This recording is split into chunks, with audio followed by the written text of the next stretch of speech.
அன்பார்ந்த நண்பர்களே வணக்கம். இன்னைக்கு நம்ம பார்க்க போற தலைப்பு கப்ளிங்ஸ் அண்ட் கிளச்சஸ்.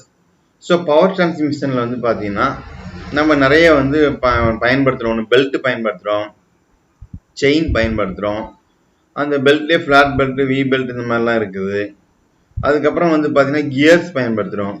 அந்த வகையில் கப்ளிங் மற்றும் கிளச்சையும் வந்து நம்ம பயன்படுத்துகிறோம்.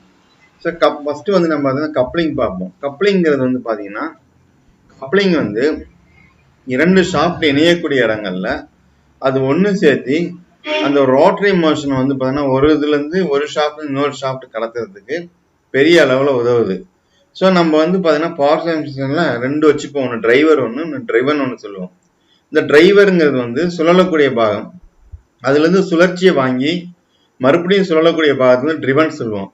இந்த டிரைவர் மற்றும் ட்ரிவன் இதுக்கு வந்து பவர் டிரான்ஸ்மிட் பண்ணுறதுக்கு இந்த கப்ளிங் வந்து பெரிய அளவில் பயன்படுது. அதே நேரத்துக்கு வந்து பார்த்தீங்கன்னா ஒரு slip free drive. Slip free டிரைவ்னாக்க அது வந்து நம்ம அதாவது ஸ்லிப் ஆகாமல் பாசிட்டிவாக வந்து டிரைவ் ஆகிறதுக்கு வந்து கப்ளிங் பயன்படுது. Compensate for slight misalignment between the two shafts and provide for axial movement along the axis. அதில் வந்து இந்த பார்த்தீங்கன்னா இதனுடைய சாஃப்டுடைய அச்சில் வந்து இரண்டு ஷாஃப்டில் இணையக்கூடிய அச்சில் ஏதாவது ஒரு மிஸ்அலைன்மெண்ட் சின்ன அளவில் இருந்தால் கூட அதை அட்ஜஸ்ட் பண்ணி இந்த கப்ளிங் வந்து என்ன பண்ணனா பாசிட்டிவ் டிரைவை ஏற்படுத்தும். இதுதான் இந்த கப்ளிங்குடைய படம். இது பார்த்தீங்கன்னா ஒவ்வொன்றா வரிசையாக ஒவ்வொரு கப்ளிங்கும் எங்கெங்கே பயன்படுது, அதனுடைய ஒர்க்கிங் எப்படிங்கிறத நம்ம வரிசையாக பார்ப்போம். ஃபர்ஸ்ட் வந்து பார்த்தீங்கன்னா safety R slip type coupling. இதில் வந்து பார்த்தீங்கன்னா உங்களுக்கு ஜா மாதிரி கொடுத்துருப்பாங்க. இதில் வந்து பல்லு பல்லா ஜா மாதிரி இருக்கும். இது வந்து என்ன பண்ணாக்கா ஒரு ஃப்ரிக்ஷனை ஏற்படுத்தி நல்ல முறையில் வந்து பார்த்தீங்கன்னா நமக்கு வந்து பார்த்தீங்கன்னா ஒரு ஸ்லிப் ஆகாமல் என்கேஜ் பண்ணி கரெக்டாக வந்து டார்க்கை வந்து டிரான்ஸ்மிட் பண்ணும். Safety coupling is self disengaging when the torque is higher than the friction generated by the spring and jaw. Plate type coupling. இது வந்து பார்த்தீங்கன்னா ரெண்டு ஷாஃப்டை வந்து இணைக்கக்கூடிய இடங்கள்ல ரெண்டு பிளேட் மாதிரி கொடுத்துருப்பாங்க. இந்த பிளேட் வந்து என்கேஜ் ஆகி நமக்கு வந்து பார்த்தீங்கன்னா டிரைவை வந்து ஏற்படுத்தும். ஷாஃப்ட் ஏ ஷாஃப்ட் பி இருக்கும். நடுவில் வந்து பிளேட் டைப்பில் வந்து கப்ளிங் அமைச்சிருப்பாங்க. அடுத்து கிளாம்ப் கப்ளிங். அது ரெண்டு ஷாஃப்டை வந்து ரெண்டு கிளாம்ப் கொடுத்து அந்த ரெண்டு கிளாம்ப் இணைச்சிக்கலாம். This coupling is built up of two parts which are placed over the connecting ends of the shaft. ரெண்டு கனெக்டிங் எண்டுக்கு இடையில வந்து பார்த்தீங்கன்னா இந்த கப்ளிங் வந்து பயன்படுத்திக்கலாம்.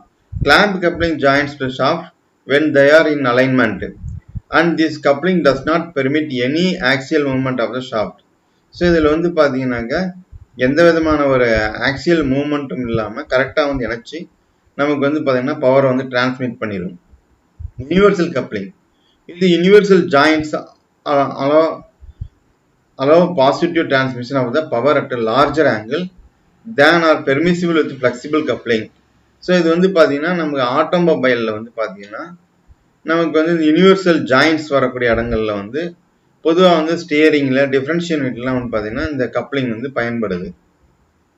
Power transmission by clutches. அதுக்கப்புறம் வந்து இப்போ நம்ம கிளச்சை பற்றி பார்க்க போகிறோம். கிளச்சை வச்சு நம்ம வந்து பார்த்தீங்கன்னா என்கேஜ் பண்ணி டிஸ்என்கேஜ் பண்ணுறது கிளச்சு வந்து பெரிய அளவில் பயன்படுது.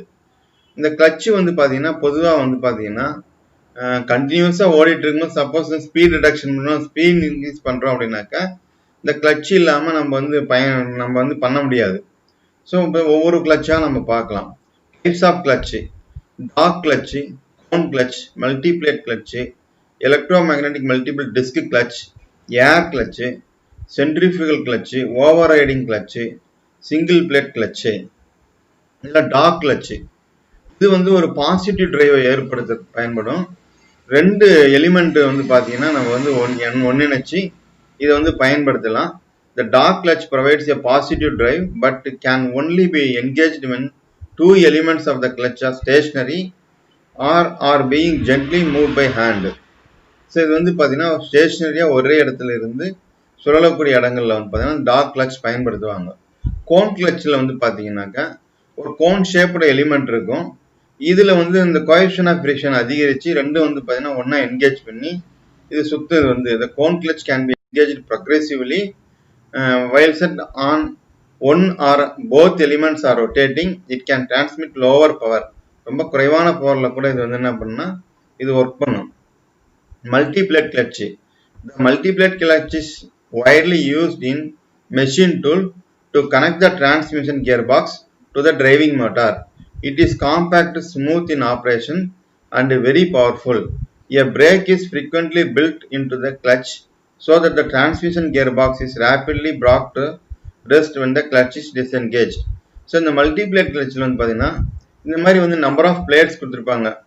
இன்டர்மீடியட் பிளேட் கப் இருக்கும், ப்ரெஷர் பிளேட்டு, இது பார்த்தீங்கன்னா மேலே இருக்கிறது டிஸ்என்கேஜ் பொசிஷனில் இருக்கும், கீழே இருக்கிறது பார்த்தீங்கன்னா என்கேஜ் பொசிஷனில் கொடுத்துருக்காங்க பாருங்க கிளட்ச் பிளேட்ஸ். இந்த மாதிரி வந்து பார்த்தீங்கன்னா இந்த பிளேட்ஸ் வந்து என்கேஜ் பண்ணி டிஸ்என்கேஜ் பண்ணுறது மூலிமா நமக்கு வந்து பார்த்தீங்கன்னா பவர் வந்து டிரான்ஸ்மிட் பண்ணுது. அடுத்து electromagnetic multiple disk clutch. This clutch joins the shaft and the gear. It can be operated through the cable from the distance. If direct current is applied, it builds a magnetic field on a magnetic coil. It flows through the disc and firmly pulls and attracts the armature disc. The armature clamps the plates together so that they are transmit the drive. இதில் வந்து பார்த்தீங்கன்னாக்க நம்ம DC கரண்ட்டை பயன்படுத்தி இந்த electromagnetic மூலிமா இது வந்து ஆப்ரேட் பண்ணுறது. இதனுடைய ஆப்ரேஷன் என்ன பண்ணோம்னா இந்த கேபிள் வந்து கனெக்ட் பண்ணி லிவரில் கொடுத்துருவாங்க.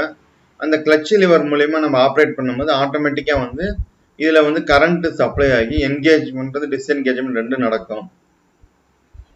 அதுக்கப்புறம் வந்து ஏர் clutch. An air clutch requires no mechanical adjustments since the moving parts automatically take up any wear on the friction surface. Air pressure must be maintained continuously while the clutch engaged. இதில் வந்து பார்த்தீங்கன்னாக்கா ஒரு mechanical மூவ்மெண்ட்டுங்கிறது நம்ம adjustment எதுவும் இருக்காது. ஏரை பயன்படுத்தி இந்த கிளட்ச் ஒர்க் பண்ணுறதுனால இது ஏர் கிளட்சின் பேர். இதுக்கு வந்து ஏர் ப்ரெஷர் வந்து கண்டினியூஸாக மெயின்டைன் பண்ணிகிட்டே இருக்கணும். Centrifugal clutch. இந்த சென்ட்ரிஃபியூகல் ஃபோர்ஸ் மூலயமா அந்த இன்னரில் இருக்கக்கூடிய வந்து பார்த்தீங்கன்னா அந்த அந்த இது வந்து பார்த்தீங்கன்னா சுற்றி அந்த இன்னர் பீஸ் வந்து பார்த்தீங்கன்னா சுற்றி என்ன பண்ணுன்னா அந்த மைய விளக்கு மூலயமா வெளியில் வந்து எக்ஸ்பேண்ட் ஆகி நமக்கு வந்து ஒரு பாசிட்டிவ் டிரைவ் ஏற்படுது. When the inner piece has achieved a sufficiently high speed, the centrifugal weights swivel towards the outside, press the jaws on the outer piece with the friction lining, and the clutch is closed when the speed is reduced. The clutch opens by itself. இதில் வந்து மொப்பட்டில் வந்து பார்த்தீங்கன்னா இது வந்து இந்த clutch வந்து அதிகமாக பயன்படுத்துகிறாங்க. Over riding clutch. இது கிட்டத்தட்ட வந்து பார்த்தீங்கன்னா இந்த சென்ட்ரிஃபியூகல் கிளட்ச் மாதிரியே, பட் வந்து பார்த்தீங்கன்னா இன்னரில் வந்து பார்த்தீங்கன்னாக்கா அந்த பால் இருக்கும். அந்த பால் வந்து என்ன பண்ணாக்கா ஓவர் ரைட் ஆகி நமக்கு வந்து பார்த்தீங்கன்னா இந்த இன்னர் பீஸில் இருந்து அவுட்டர் பீஸ்க்கு வந்து பார்த்தீங்கன்னா என்கேஜ்மெண்ட் டிஸ்என்கேஜ்மெண்ட் கொடுத்துரும். When the inner piece has to be faster than the overriding clutch, transfer the turning moment by the climbing of balls or the cylindrical rollers. It opens in the opposite case. Single plate clutch. This is used in automobile vehicle. The rubbing surface covered with the friction lining of asbestos, plastic or cotton with steel wires. The contact force is produced by springs which affects the continuous closing of the clutch.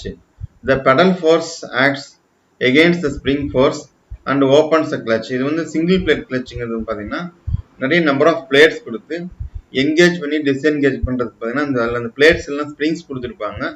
அதனால உண்டான friction மூலியமாக அது work பண்ணும். இந்த single plate கிளட்சினுடைய படம். இதில் பார்த்தீங்கன்னாக்கா அந்த பெடல் வந்து ஆப்ரேட் பண்ணி என்கேஜ் பண்ணி டிஸ்கேஜ் பண்ணி ஈஸியாக பண்ணிக்கலாம். இதில் ரப்பிங் ஆக்ஷன் நமக்கு வந்து பார்த்தீங்கன்னா கிடச்சி என்கேஜ் ஆகி டிஸ்கனெக்ட் ஆகிடும். தேங்க்யூ. இந்த வரையிலும் பார்த்தீங்கன்னா நம்ம வந்து கிளட்ச் மற்றும் கப்ளிங்கை பற்றி பார்த்தோம்.